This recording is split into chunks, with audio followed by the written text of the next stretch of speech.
Welcome to today's Daily Manna of Thursday, the 14th of November 2024. Today's topic is the test of purity. Our text today is taken from Genesis chapter 39 verses 1 through 12. And Joseph was brought down to Egypt, and Potiphar, an officer of Pharaoh, captain of the guard, an Egyptian, bought him of the hands of the Ishmaelites, which had brought him down thither. And the Lord was with Joseph, and he was a prosperous man, and he was in the house of his master the Egyptian. Verse 3.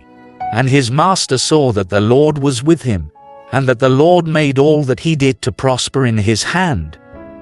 And Joseph found grace in his sight, and he served him.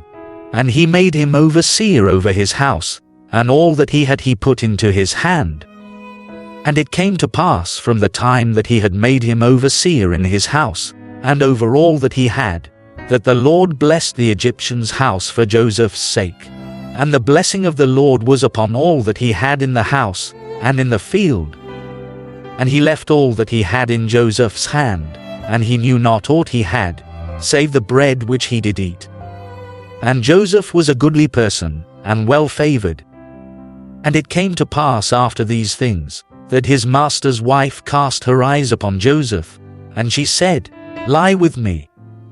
But he refused, and said unto his master's wife, Behold, my master wotteth not what is with me in the house, and he hath committed all that he hath to my hand.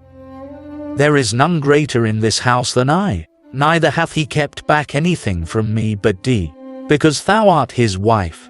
How then can I do this great wickedness, and sin against God? Verse 10. And it came to pass, as she spake to Joseph day by day, that he hearkened not unto her, to lie by her, or to be with her. And it came to pass about this time, that Joseph went into the house to do his business, and there was none of the men of the house there within. Verse 12. And she caught him by his garment, saying, Lie with me.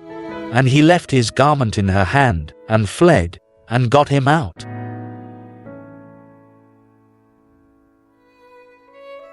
Key verse. Genesis chapter 39 verse 12. And she caught him by his garment, saying, Lie with me.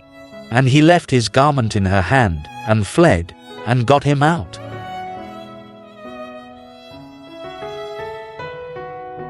It has been said that what happens to you does not make you who you are, but reveals who you are.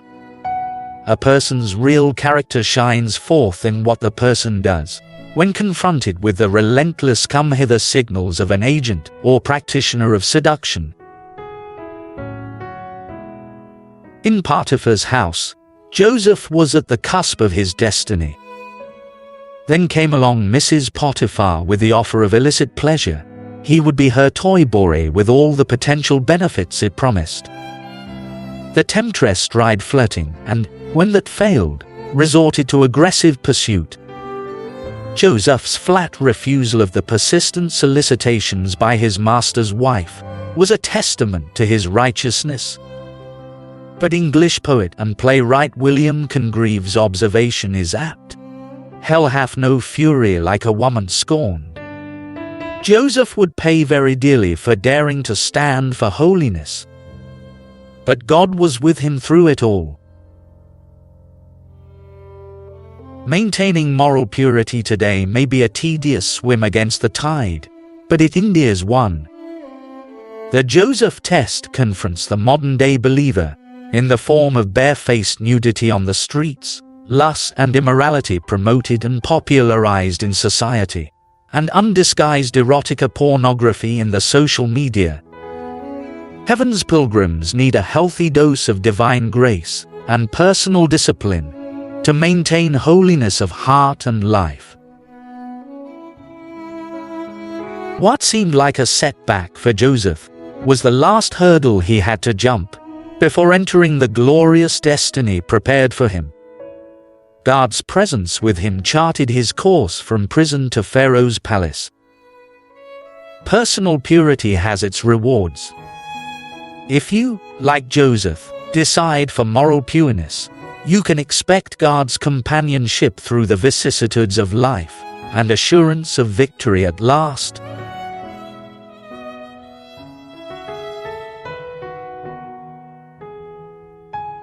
Thought for the day. Your stand for holiness is the sure step to greatness. The Bible in 1 year, read by Alexander Skirby. 2 Kings chapters 5 to 6.